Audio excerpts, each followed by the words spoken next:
Thanks for having me back again. So just as a brief, quick recap. So we had session one that was about 3 or 4 weeks ago, and then session two. And then the first session, we really talked about what the importance of posture is and why it's important and how it affects it. So just kind of as a quick reset. So posture is everything of how you're moving, how you're sitting, how you're being throughout the day. So if you just kind of take a quick scan of your body really quick, and maybe if some people want to turn their cameras on, or if you just have an opportunity to, just kind of notice where your head is. Maybe it's kind of coming forward, what device you're looking at. Maybe you can kind of lift your chin up. Notice where your shoulders are they kind of rounding forward? Kind of maybe you can sit up. If your legs are crossed and you typically cross on one side versus the other, maybe you can uncross them, or maybe switch legs that you're crossing them at. So it's just all these little components of how we're sitting, how we're moving, how we're breathing, all leads up to what adds up to our posture. And in the second series, we really dug deep into like what causes some of the pains in the body and what are some things that we can start to change in our body, such as, movement, adding movement in, adding mobility work in, adding a little bit of strength training in. We talked about how you are using your electronic devices, how you're moving throughout your day, how you're driving, all of these things, how they add up throughout your life. And today we're really going to be focusing on what the pains are in the body. So typically the main contributors to pain in the body are hip pain, back pain, shoulder pain, and then tension in the head, neck, and shoulders. So I'd love to hear from you. And if you have a chance, please enter in the comment box if you have any pains in your body, just from like moving throughout your day or within your posture or doing certain things, and we can talk about them. Otherwise, we're just going to kind of go through the body, and we're going to start with our neck. So neck pain can a lot of times be caused from kind of that downward looking motion, whether you're looking at a phone, you're looking at a computer. A lot of times when we're looking at our phone, we tend to kind of tilt our head forward. Now, when your head is in an optimal posture, and if you want to take your hand to the back of your head to check really quick, you're just going to kind of pull your head back and then kind of pull your chin back. And you can see that as you do this, your chin and your head start to come in line with your shoulder here. And we're kind of stacking the neck over the shoulder. And this sometimes can be hard to maintain. But when our head is in this neutral position here, our head weighs about 10 pounds. I think that's what the average head weighs. But then as you start to gaze down and tilt your head forward, you're adding more weight onto your head because the angle of your neck increases. So what happens is you're using a lot of these back muscles and a lot of these neck muscles. So the cervical spine is this top part of your spine. You're using the scalene, using the cervical flexors. You're getting into some of that tissue in your shoulders that can kind of lead to you being from this state to being like this, of really needing kind of that massage or someone to work it out. So as you tend to look down, and everyone can try it right now, as you look down, you'll feel that there's more pressure here on the back of the neck. So some things that you can do right off the bat is one, and we talked about this previously, raise up your screens. Starting to look at the bottom of your chin, at the bottom of your phone or your computer, lifting your computer up. I just had a coffee with a friend the other day. We were both socially distanced and safe, but we were in her house and we were talking about her work setup. And it took me just taking a picture of her standing at her workstation to realize that, well, yes, she had everything propped up. It was just a degree too small where she still had some of that forward head and rounding in the neck. So we're going to talk about some ways that we can relieve neck pain. So I want you to sit up tall here. And if you're laying down, I recommend sitting up. If your legs are crossed, try uncrossing them. And I just want you to take your hands and interlace them back behind your head really quick. And then pull your head back into your chin. And you can feel now those cervical flexors engage, and you'll feel the sides of the neck muscle, maybe even the front of the neck muscle kind of pull in here, and breathe here just for a second.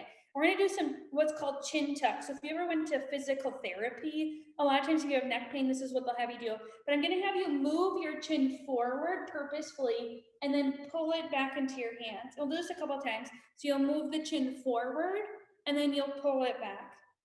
And then move it forward and pull it back. And as you do this, maybe on a daily basis, or start to get into the habit of doing this, you can keep moving like this if it feels okay.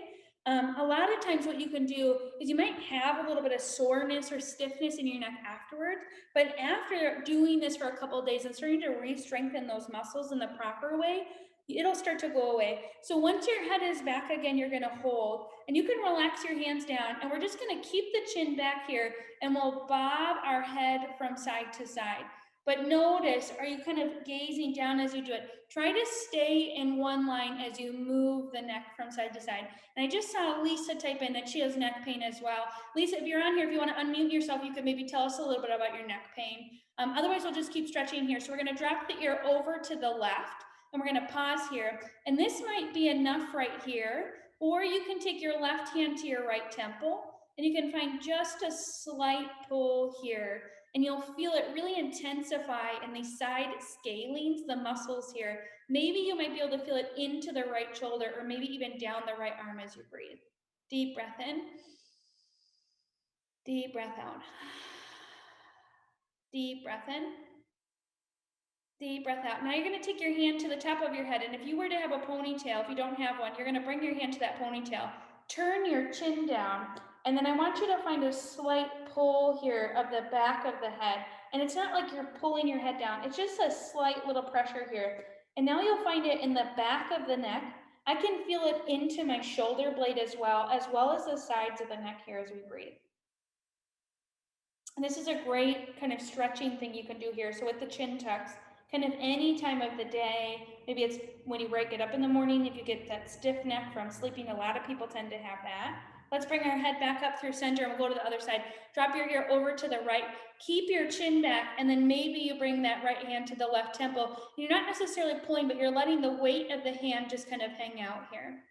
A lot of times stiff neck when we're sleeping can be caused by what type of pillow you're using, how propped up your head is, and you have to kind of play with it of neck pain and neck position versus letting your sinuses drain at night. I did switch pillows a while ago, and just like, it was a very flat pillow that just kind of tucked under my neck, but man, that sinus drainage kept waking me up at night, so I had to prop myself up just a little bit more. And then turn your chin down, grab for your ponytail, and then find that slight pull again. And breathe, deep breath. Should feel really nice here in the back of the neck and the back of and the sides of the neck as well, maybe even into that shoulder blade again. And then we'll bring our head back up, and then just be very gentle here as you shake your head no, and then nod your head yes. And another great tool that you can use to massage your neck is also a towel, and it can be as small as a hand towel. So this one's pretty small here. And I'll just give you a quick demonstration. So if you can use it with a scarf, a towel, a yoga strap, pretty much anything. And all you're gonna do is kind of roll it up here. So if you have one, you can always go and grab it. And you're just gonna kind of bring it down to the base of your skull, and you're gonna just kind of rock back and forth. And this is a great way to kind of get into the sides of the neck muscles. And if you don't have a towel, what I'll tell you to do is interlace your hands back behind you and just kind of lean your hands back and just start to let the weight of your hands hold your head as you kind of shake your head from side to side. And if you use that towel, you're going to work your head up, and you're just going to pull the towel as we're here. And then you're going to start to take your gaze forward and slide your hands or your towel up to, again, where that ponytail is. And you're going to drop your chin, and you feel the back of your neck here. And as you do this, you can either stay here or pull your chin back just a little bit, and it'll intensify in the back of the neck. Yeah, you can really feel that nice big stretch here. And again, we're not pulling, we're just letting the weight kind of hang here on the head. Awesome, deep breath in. Deep breath out, take your head back forward. Let's relax that towel down, and then just take inventory of how your neck feels. Another couple things that you can do with your neck is, if you have any tennis balls, you can take the tennis balls and start to work to where the base of the neck and the skull meet. And this sometimes can help release some of the tissue. If you don't have a tennis ball, you can also do it with your hands. So I'm gonna have you start by rubbing your hands together. And you're gonna build some heat in your hands here. And depending on how cold your hands are, it might take a little bit longer. It's pretty chilly here in Milwaukee, Wisconsin today. And then I want you to take your hands to the back of your neck, and you're gonna kind of dig your fingers into your neck. And as you do so, pull your elbows forward. And you'll kind of repeat this, and I'll turn to the back so you can see. So I'm just kind of pulling my hands here. You can even get a little bit lower here into the shoulders and pull forward. You can come up here and pull to the side, but you're really getting into the tissue here in the back of the neck as you just get a little bit of self-massage. I promise it'll be the cheapest massage you get all day.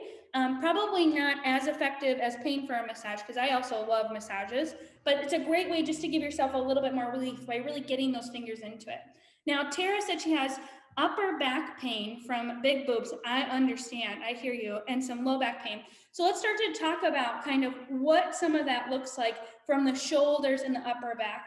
So we have the thoracic spine at the top of the back. The next portion of the spine is the cervical spine is at the top. The next portion of the spine is the thoracic spine, and it holds both your rib cage as well as your shoulder joints. So a lot of times we can end up having this kind of forward motion here in the shoulders. So if you think about it, if I'm kind of sitting like this all day, what's going on in my chest? So first of all, I have some tightening here in my pec muscles. My pec muscles are shortened by sitting in kind of this inward state. And then we have some elongation here in our shoulders. So then as you try to, sit up a little bit straighter, you can feel both the tightness in your chest as well as in your shoulders. And I know we've done this move before, but we're gonna start with it. We're just gonna start with some shoulder rolls. This is the best way to start opening through your spine. Start opening through it. And all you're doing is taking each shoulder up, back, and then down. And you can make this mechanical if you want to move really slowly, or you can start to smooth it out. And in previous times, we had talked about those crunchies, and it's kind of the same thing. We're starting to work through our shoulder joint, starting to work through those crunchies here in our shoulders, loosening it up. And as you move, you can start to turn your body here, keeping your lower body still. So you're starting to get into that thoracic spine, starting to get into the rotation of the ribs as you move your shoulders. This is the first one that I recommend people doing. It's really great. The next one we're gonna do is you're gonna actually sit up tall again. I'm gonna just tilt my screen down just a smidge here. And this is just things you can just see here. We'll do some on our hands and our knees. So bring your hands back behind your head here and pull your chin back. And I want you to pull your ribs together. And you're gonna take a deep breath in. And as you exhale, you're gonna take a slight turn to the left, but keep your head point back here. And you can feel that upper back as well as you move. Then we'll come back to center and we'll twist to the right as we exhale. And you can take, again, these movements really slow, or you can move a little bit more quickly. And it's a very small movement here, but as you move, you can feel your thorax. You can feel that rotation here, and you'll start to feel some loosening here in the shoulders and in the back. So this is a great one you can do on your hands and your knees, or in a seated position if you're at work, or maybe driving for long periods of time. Is when you stand up, you can kind of do that. I'm going to show you some on your hands and your knees. So if you want, I recommend getting up out of the chair, maybe come down to the ground and try this really quick. So we'll come back to our hands and our knees here. So shoulders stacked over your wrists, knees slightly in front of your hips, and then notice really quick here, where's your postures? Are you kind of hinging forward here? Can you pull your ribs together? Can you keep your spine really tall? Or if you're rounding, can you take the shoulder blades back? You're gonna slide one of your hands to the back of your head. I'm gonna push into the hand. So I have my right hand here. I'm gonna keep my left hand stable, and I'm just gonna turn myself to the right, keeping that head pressing in, and I'm gonna turn myself down. So I'm just gonna open to the side, and then I'm gonna open down. So just moving from side to side here. And you'll feel that upper back, you'll feel your shoulders as we move here. Two more just like this. Yeah, and then let's switch to the other side. So bring the right hand down, bring the left hand up, and same thing, open and close, and you'll feel this nice big opening. Yeah, breathing into the spine, really pushing your head here into the back of your hand. And then the next thing we're gonna do is we're gonna come to our cat and cow. So bring both hands down, and you can do this in a seated position as well. You're just gonna walk away from the back of the chair. So if you're in a seated position, you're gonna exhale and round your spine, lean back into your shoulders, and you'll feel your shoulders. It's called protraction. You're taking the shoulder blade away from it, taking that scapula away, and you're gonna try to gaze at your belly. And then you're going to come back up to a neutral spine. So you're going to round through the back and then come back up. And if you're on your hands and your knees, you're going to do the same thing. So you're going to round into your spine, come to your cat, really round through that back, and then come to neutral. Just a couple more times. Round through the back and then come back to neutral. Do two more just like that, either rounding through your spine just like that or on your hands and your knees. And then I just want you to see how you feel here as you kind of round through each one. Yeah, and you can start to feel this opening in your shoulder blades, and then maybe not necessarily some opening in your chest just yet. And I'll get to the questions in just a second. So the next thing you can do to help open your chest, there's a couple things. So using that same towel, or if you have a block, I have a bolster here that I like to use, or if you have a yoga mat, you can roll it up. And the thing is, you want to put it across your back here, and you want to put it pretty high up towards your armpit. So it's almost like the bottom of the armpit's going to hit the bottom of whatever you're using, and you're just going to kind of lay back on it. So I'll give you a quick demonstration here. So like I said, I have a bolster with me today, but all you're going to do is going to set it the long way, and you're going to walk yourself down on it. And you can, again, use a towel just as well. And you're going to bring your upper back here, and you can bring your hands back behind your head to support your head as you start to open. Or you can kind of open the arms out to the side, and you'll feel your chest open as you do this. You'll feel your shoulders open, and then all of a sudden you'll sit up and you'll be like, ooh, look at how much taller I'm sitting at. Some other things we can do to support our pec muscles is, again, that self-massage. So you can take one hand, and you're gonna kind of take your muscles, and you're gonna dig your fingers, and you're gonna work your way out. So everyone can try this right here if you want. You're just gonna massage into it, moving to the side. And you can also move inward. I prefer to move to the side. To me, that's what feels best. You can do the same with a tennis ball, rolling it out as well. And what you're doing is helping open some of that fascia in your chest. Make sure you're doing the other side as well. And you're getting into that tissue to help open it up, because a lot of times we're shortened over. All right, a couple questions here. Kathy said, boy, did that tip of the neck. Yep, that really works.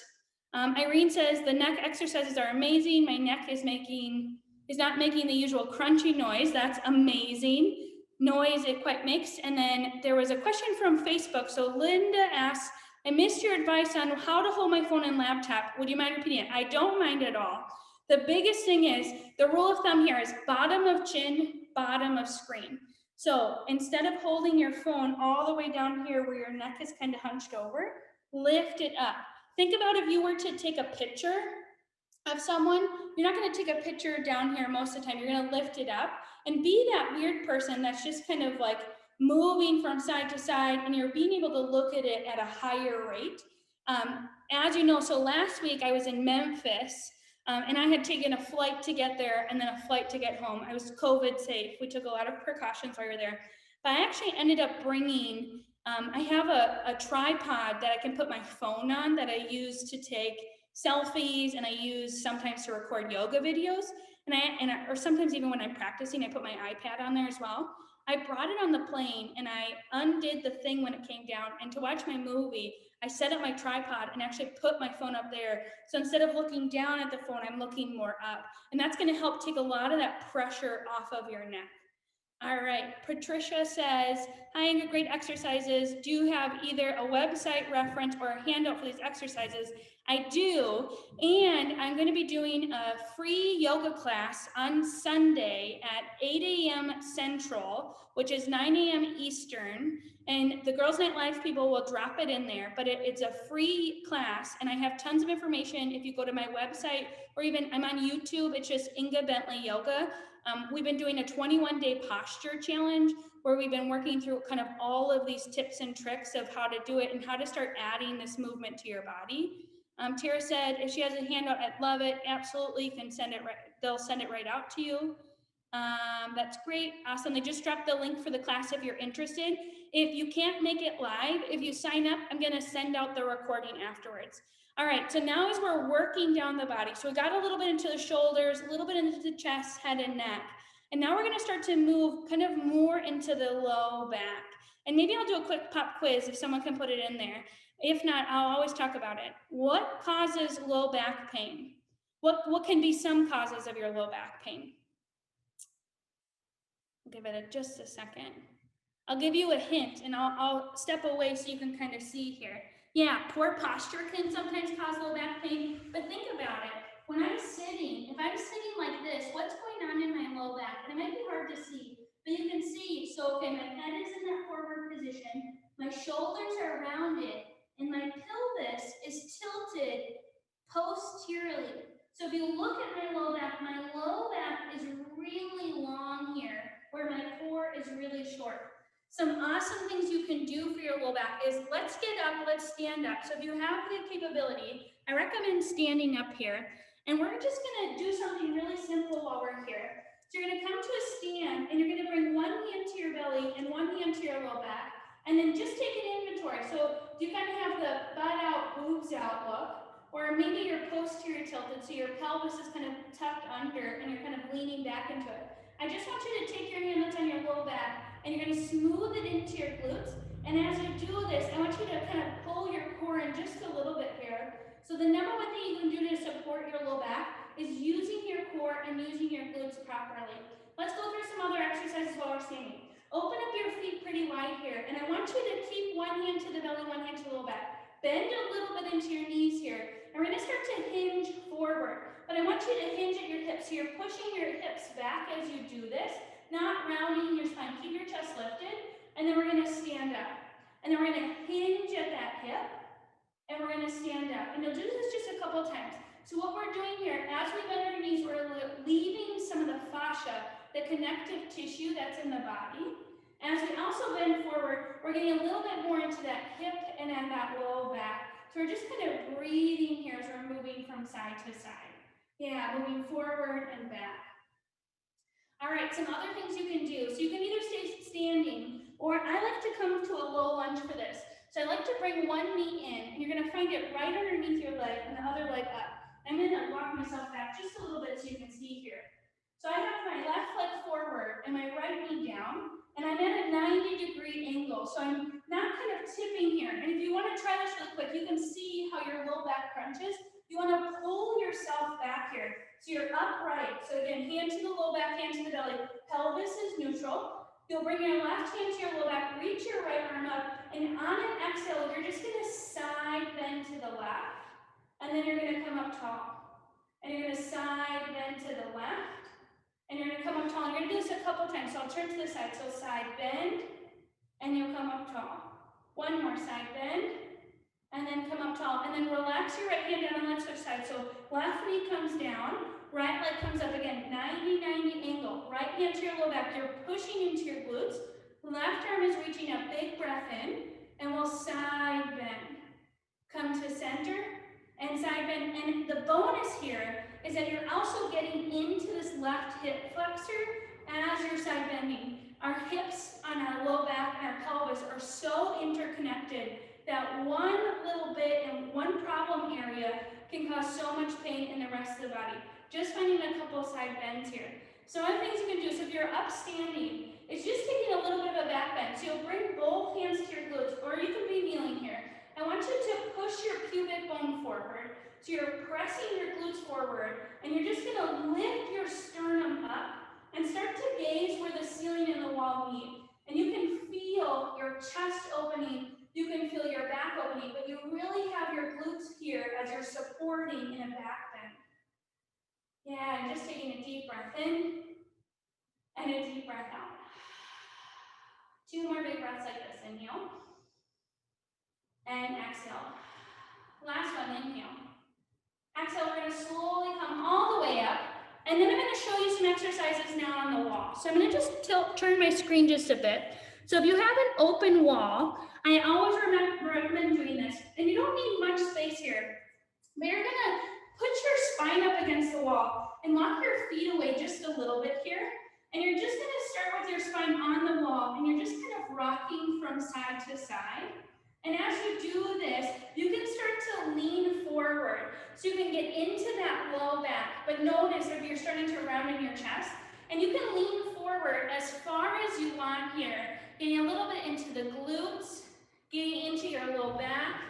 My husband, he's gonna kill me when I say this, but he on Monday had really bad low back pain. Such bad back pain that he was like, I think I'm gonna go to the doctor.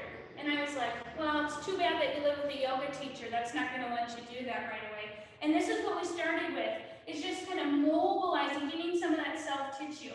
You can do the same thing here if you have a tennis ball. You can kind of roll the back here with a tennis ball as well. Let's do a couple more lower back stretches.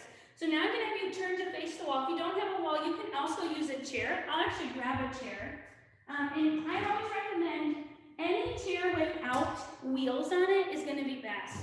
You're gonna come to the back of the chair here, and we're gonna walk our feet back just a little bit. We're gonna slide our left leg in and our right leg back, so your legs are staggered, and you're just gonna keep your chest long, but you're gonna push your left hip back, and you're gonna squeeze your right leg here. So left leg is straight, right leg is slightly bent, and you're just leaning back. Let me change my position here while you're doing this, just so you can get kind of more of a full view here.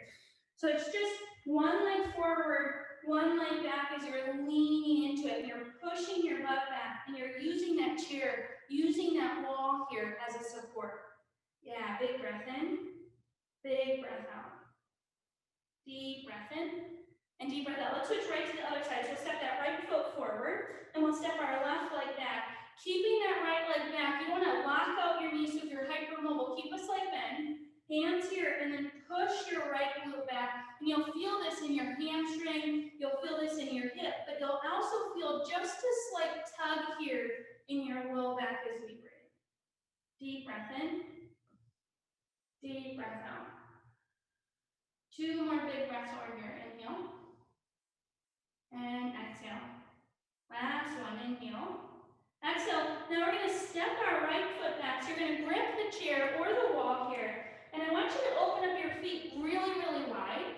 And you can stay lifted here, or you can start to bring your chest forward. But notice, you don't want to drop too low, and you don't want to have rounding in your spine. Spine's still tall. You'll keep your legs straight, and you'll just kind of wiggle your hips from side to side. Not locking out those knees, but you're getting a little bit of hip mobility, and you'll feel that relief here in your low back.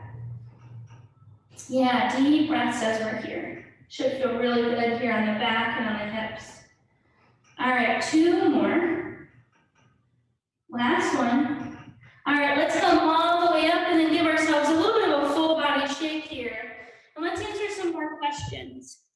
Yeah, so poor posture, sitting too long, absolutely. Sitting too long is the #1 cause of poor posture. If you think about it, especially the more demand that we're putting here on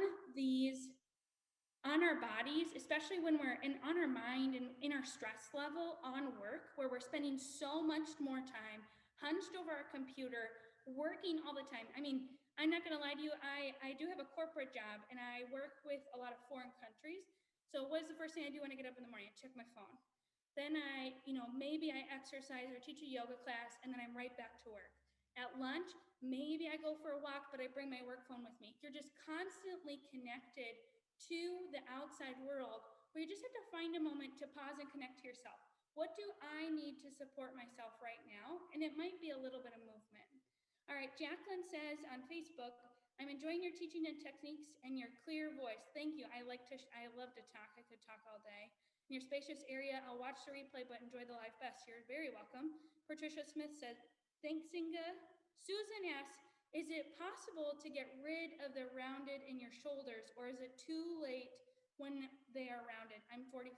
Susan, let me tell you, it's never too late to start working on your posture.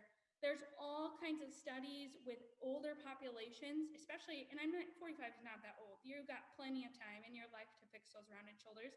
But talking about people in their late 60s, early 70s, and even into their 80s, when they start to really think about how they're moving and moving their mobility, they can increase their activity level and do it in a safe manner and actually eliminate some of those pains.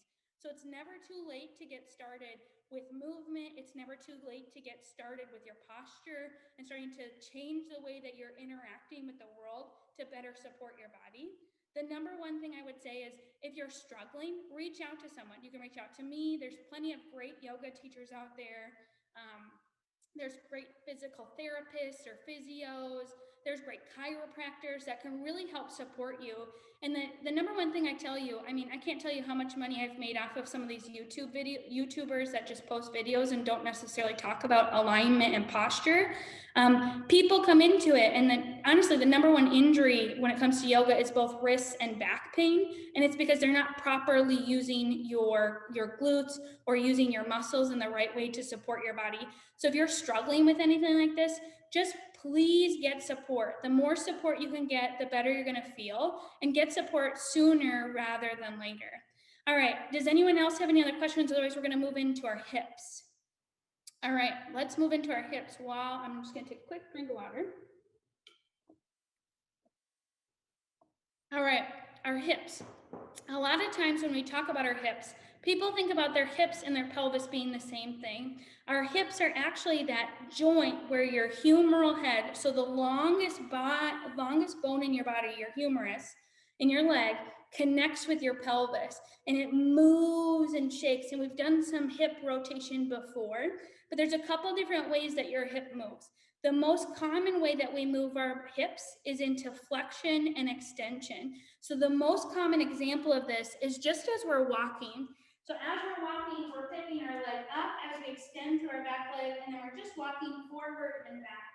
Some other ways that our hips move. So we have flexion, we have extension is where it comes back behind. We have abduction where it moves out to the side, and then adduction as it comes in. And then we also have circumduction, whereas your hip is meant to circle. Oh, I missed two. There's also external rotation, where your ankle comes in, knee comes out, and then internal rotation, where your knee comes in and your ankle comes out. Now, I want you to come back to your chair here, if you're sitting on a chair. If you're not, you can do these same exercises on the ground as well. So we're gonna come to this seat, and I want you to sit pretty far forward. We're gonna start with just a figure four. So spine is tall. Bring your left ankle to your right knee, and you're gonna hold here, and then maybe if you want to support your core a little bit more, you can bring one hand to your belly, one hand to your low back, or one hand to your knee, one hand to your ankle. And we're just gonna slowly rock forward, and we're gonna rock back. And you can feel this in your hip here as we move forward and back and breathe. Deep breaths, forward and back. Super simple move, can do a lot of things here for our hips. External rotation, we're getting a little bit of flexion as we move forward. Maybe you can even feel it into your low back. And then when you're ready, you can come forward and we'll hold. You'll flex your toes and then just keep your chest tall. Now you might be super flexible and you might be able to come all the way down. You might be up here and your knee might be up here. Everybody starts somewhere, and it's just a little bit of movement. The more you kind of can get into the hip and like that rocking forward and back, the more that you're gonna mobilize that hip to get it moving. Let's switch sides. So bring that left leg down and we'll bring our right leg up and we'll do the same thing. So flex the toes, just a slow rock forward and back. Yeah, and just really breathing into it. Feeling that glute muscle, keeping your core engaged as you move in and out. And these are things you can do at work. These are things that you can do at home. You can practically do them most places here. Yeah, just keeping that hip mobilizing.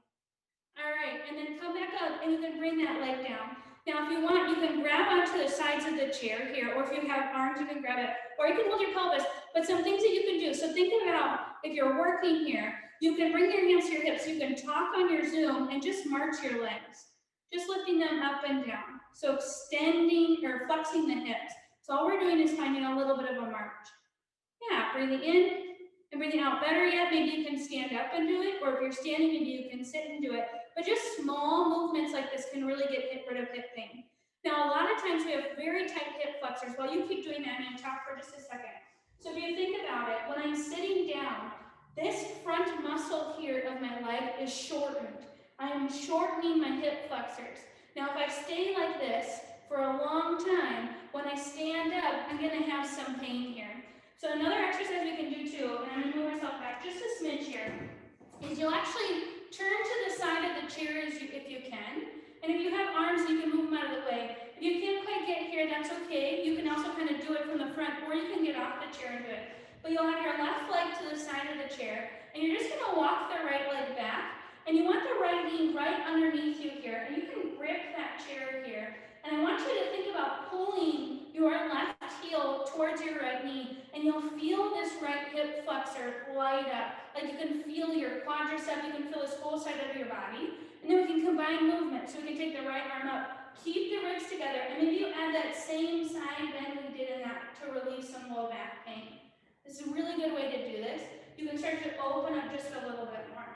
Awesome, then we'll come back to center and go right over to the other side. So bring the right thigh to the chair. That left leg comes back. and you're right underneath here, so you have 90-degree angle here, and you're just gonna slightly pull the leg back, and as you do so, you can feel that hip flexor engage and breathe. And then maybe you add that side bend again. Keep your spine upright, keep your posture nice and loose. Some other things you can do if you want to stand up, you can also start to take some hip circles. So you can grab onto the chair if you don't need it. You're going to bring your hands to your hips, so you're just going to pick one up and you're going to circle it, pick the other one up and circle it. Small movements here. Yeah. And then as you're doing this, can you reverse the direction that you're moving? Yeah, moving it in and then moving it in.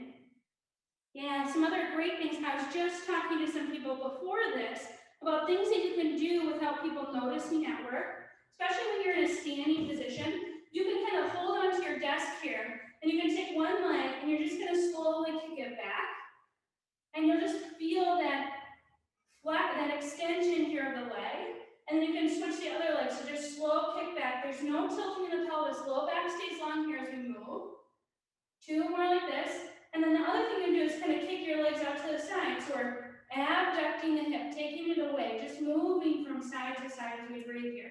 Spine tall. You can also do this without your chair. You can stand upright. It's not a hike of the hip. It's just a slow movement.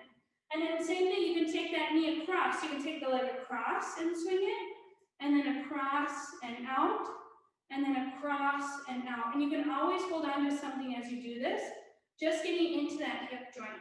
If you ever watch soccer or football in the UK or in any other country besides the US, a lot of times you'll see the players, they'll be getting into their hips beforehand and they're swinging their leg, really getting into that hip joint. And they're mobilizing it so that way they can prevent injury. You can do the same thing. You can grip the chair and kind of swing. If you go to a physical therapist, a lot of times they'll talk about that. Let's take some more questions. All right. Ellie says, thank you. Awesome tips. Thanks for sharing your expertise. You're so welcome, Ellie. What other questions do you have? Let's talk about them. Yeah. So our last posture series, can you believe it? Feels like the month of January has been so slow, but except for this, it's just flown by. Some other things you can do, like I said, you can use posture corrector projects that we've talked about. Wendy, you have a question. Let's go with that first. Oh, you're just clapping. I don't know if you're raising your hand. If you aren't raising your hand, you're more than welcome to unmute yourself and chat with me for a little bit. But some simple things that you can do, and we've talked about posture correctors a little bit. Not a whole lot, but I'm going to be doing a series on them as well. There's a company called Posture Key that has a great one that you can kind of put both on your back and have a cradle for your head that can help reset your spine. They have some amazing technology where you're able to kind of use some of they have this kind of ball technology that's at different levels and different heights that you can kind of lay into it. And I'm going to be working with them on some stuff. But you don't need anything fancy, really. All you really need is a tennis ball. If you don't have a tennis ball, you can roll up a pair of socks and do all the same work with your tennis ball. A towel, it can be big, it can be small. I don't recommend any size smaller than this, just because then it gets a little bit harder. But you don't even need a towel. If you don't have a towel, you can use your scarf. You can use your coat, I've used sweatshirts, I've used t-shirts before, all kinds of things you can do, tons of work with this. You can even do some shoulder mobility where maybe you bring one hand behind and you reach for the towel and pull out, and then maybe switching to the other and reaching for the other one and pulling out. And the biggest thing is like getting that towel or getting that maybe a block or a bolster or that yoga mat rolled up, laying down on it. It'll do wonders for opening up your chest, opening up your shoulders. I mean, it's pretty simple. There's very small changes that you can make. And the number one thing I recommend is if you're going to start somewhere, every 60 minutes, set a timer or schedule it in your workday, at least for 10 seconds. I recommend a minimum of 30 seconds. If you can't get the 30 seconds, you can always do 10 seconds. Get up and change positions. Change the cross of your leg, change that you're working, really starting to get your body moving. All right, Mandy has a question. Do these exercises work with arthritis? Absolutely, Mandy, they do work with arthritis. You just have to know your limit in your body and know where you're going. Especially, it depends on where your arthritis is. A lot of times people have a lot in their wrists, but a lot of exercises you can do without your wrists. You can do in a chair, you can do at the wall, you can do standing, or even on your forearms. A lot of times in yoga class, if you are having wrist pain, the number one tip is come down to your forearms. And if your shoulders are too tight, grab some blocks, put your forearms on the blocks, take that pressure off of those spots, and really start to mobilize that tissue and get it moving. The more you move and the more purposefully you move, the better you're gonna be. All right, Madeline says, thank you, I'm going to start doing this again. So motivating. You're so welcome. I actually, to be honest with you, this has motivated me to start moving more. Even though I teach yoga and I'm a pretty active person, it's hard, especially, I'm not sure about where you are in the world, but here in Wisconsin, we just got 6 inches of snow on Tuesday, and it's been like below 30 degrees. It's been more like 10 or 17, and then you add the wind chill on there and it's -4. So if you're in Celsius, like we're below 0 here, below 0 degrees Celsius. It's demotivating sometimes to, like, I don't want to go outside. I have 3 little dogs. They don't want to go outside. What are you going to do? You just have to find small ways to move, and try it. Try everything. See what works for you and figure it out. Yoga's not for everyone, even though it can be for everyone, but it might not be the best best kind of thing for you. You might love a bar class, and that might be helpful. You might love cycling. Maybe you have a Peloton, or maybe you have one of those bikes off of Amazon that you use your Peloton with, which is a cheaper way to do it, but that's just my little secret there. But you just getting some type of movement. I recently started biking, even though I absolutely hate it, but just 20 minutes a day, midday, just to get myself moving, just to find those little bits of time where you can get and be motivated. And honestly, the biggest thing you can do if you're feeling very demotivated about moving or anything like that is put yourself in a situation where you're going to be. I just had someone else tell me this, of like, if you're feeling demotivated, just get on the mat. Get on the yoga mat and just lay there for 5 minutes and see how you feel, because I guarantee that by 1 minute in, you're going to be so bored, and you can even set a timer that you're going to start moving. Same thing with the bike, that cycle bike that we have in our basement. I just put myself on it and I just start biking, and then I have my husband telling me I should go faster, and I'm like, that's not what I'm here doing. I'm just doing it to get in some movement, because that's all you need. Small movements, small little bits here and there. You don't have to work out for hours on end to fix your posture or anything like that. You can do it through doing other activities. All right, Barb from Facebook says, doesn't just doing biking class keep you hunched over? Are they bad for your posture? I wouldn't say that they're bad for your posture, Barb. I would say it depends on how you're on the bike. Because when you think about when you're biking, I'm going to tilt my screen down just a little bit. A lot of times when you're leaning forward, you are in that hunch position, but you have to use your core. Once you start to use your core, you can sit up pretty right, and you want to keep the core engaged as you cycle. So you want to keep that going. And if you can have better posture as you do it, the better you're going to feel.